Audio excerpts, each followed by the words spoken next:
So this video will start chapter 11, and that's the first video on chapter 11. Chapter 11 is on the modern atomic theory.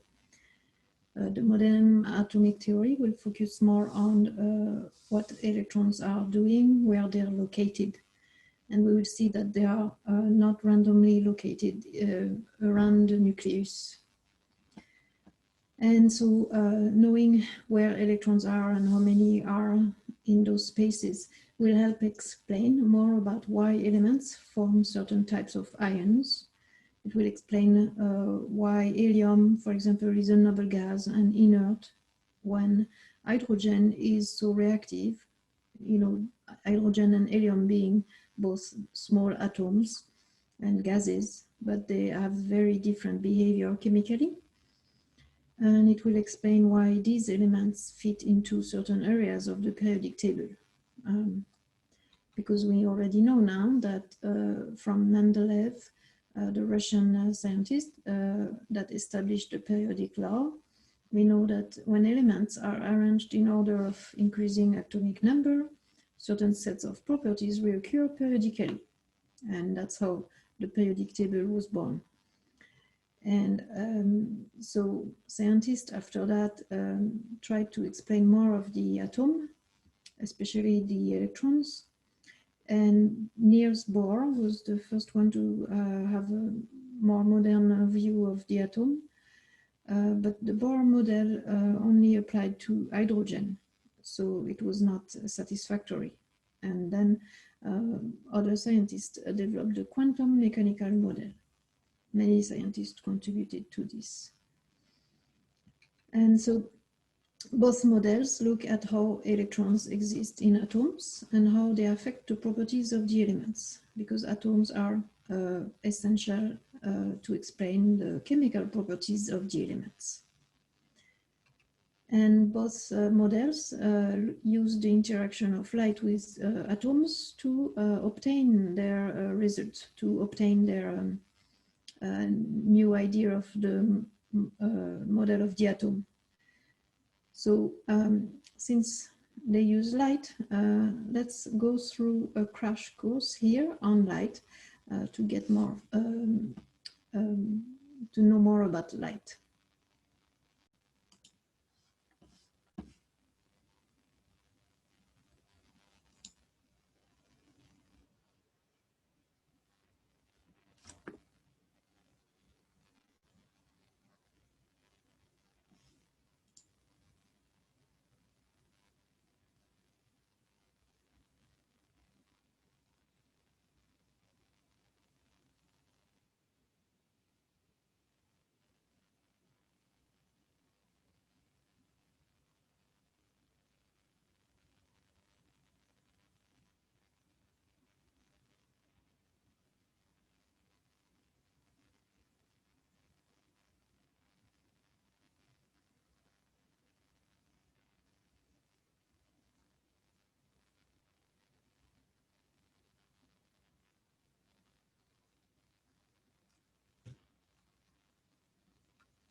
Sorry, I stopped the video a little abruptly. It's because I don't feel that we need to go all the way to the end.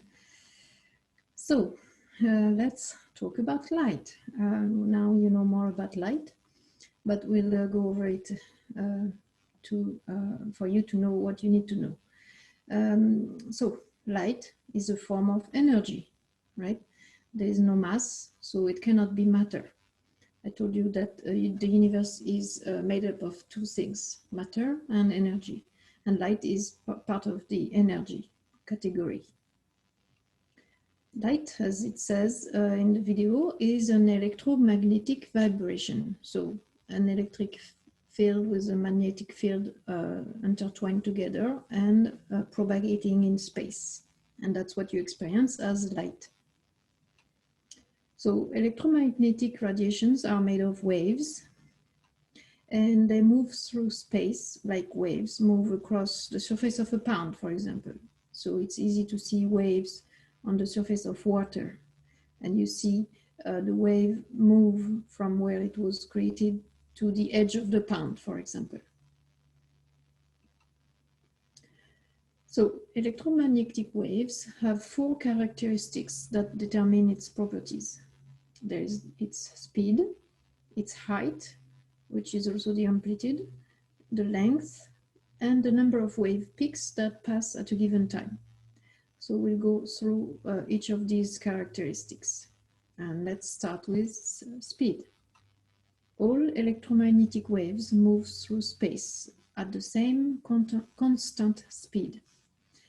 And for the light that propagates into the air, or more precisely into vacuum, the light is given this letter c, the speed of light, symbolized by lowercase c, and it's 3.0010 to the 8 meters per second, or in miles it's 186,000 miles per second.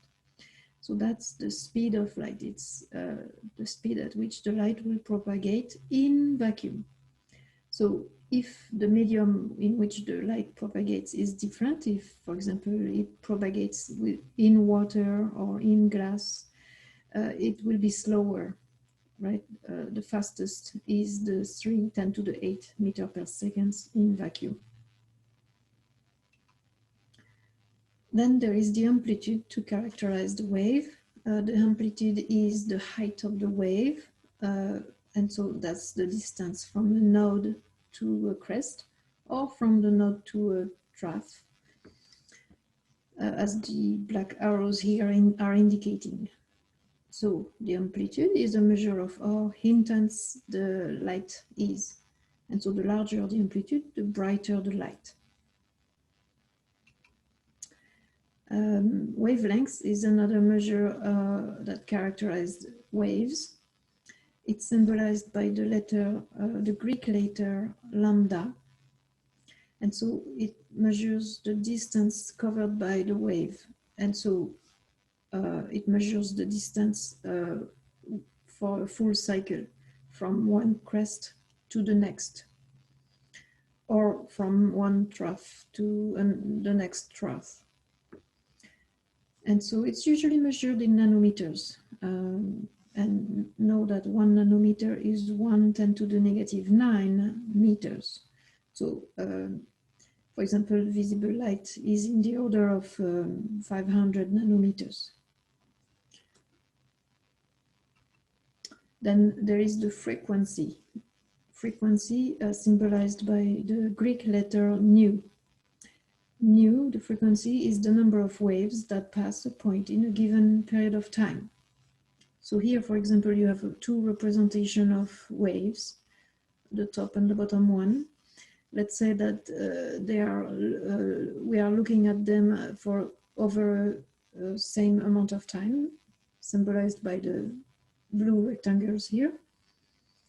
And so the frequency is the number of waves or the number of cycles that you can count through this period of time. And so, for example, a low frequency wave, the top one, would have only 3 cycles. per second. Let's say that this length of time is represented by 1 second. And the high frequency wave here would have 1, 2, 3, 4, 5, 6, 7 cycles per second if the rectangle represents a second. Because the units for frequency are hertz, but it's also cycles per seconds, or second minus 1. Second minus 1 is the unit for cycles per seconds. And 1 hertz is 1 second minus 1. So these are all equal units. 1 hertz is 1 cycle per second, and 1 S negative 1. So frequency and wavelengths are related by the formula below here. Nu is equal to C over lambda. C is the speed of light in the vacuum, over lambda, the wavelength. Or lambda, the wavelength, is equal to C over nu, right? And you could also rewrite this as C equals nu times lambda. So how are speed and frequency different? Sometimes it's easy to confuse those two. You can see that if C, the speed, is equal to the frequency times the wavelengths, they are different. If you are looking at propagation of light in a medium and if you're not changing that medium, then the speed will be constant, a constant value. So we know, for example, in a vacuum, the speed of light is 3 times 10 to the 8 meter per second. And that's the value we will use. But the frequency really shows you that you have much more cycles per second if it's a high frequency wave compared to a low frequency wave. There's just more crest, happening for a given amount of time. So you can see from this also that the frequency and wavelengths are inversely related. If the frequency is large, so if you have a high frequency wave, then the wavelengths will be short. And if you have a low frequency wave, you will have a long wavelength. So frequency and wavelengths are inversely related. And so this schematic represents the electromagnetic spectrum of light. Light can, if you pass it through a prism, it will be separated into all its colors. And this is called the continuous spectrum. Continuous, it's because it's not a discrete wavelengths, but you have all adjacent wavelengths between the wavelengths, right? It's a full spectrum with no gaps or holes. And so you can see from this spectrum that the part that is visible to the naked eye, the visible part here that goes from the violet to the red, is actually a very slim part of electromagnetic radiations.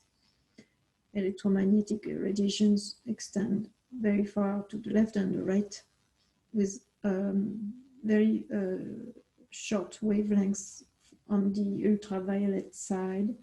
Then the X-rays and gamma rays are very, very short in wavelengths, right? 10 to the negative 12 for gamma rays. This is very tiny wavelengths.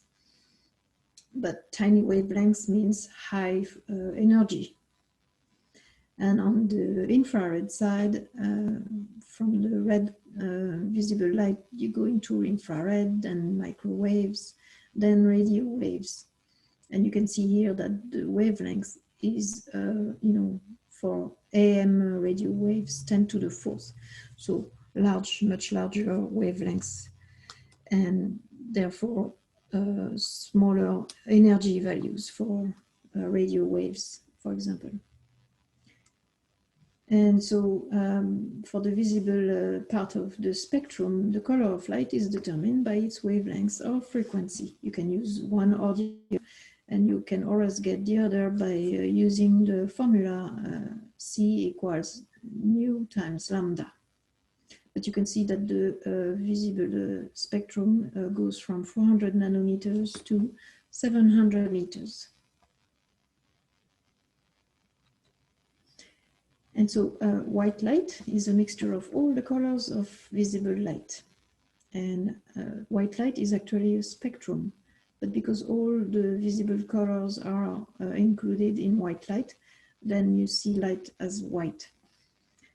But really, if you use then a prism to decompose or to diffract all the wavelengths included in the white light, then you will see all those colors: the red, the orange, yellow, green, blue, indigo, and violet. One way to remember the order of the colors is this mnemonic Roig-Bev.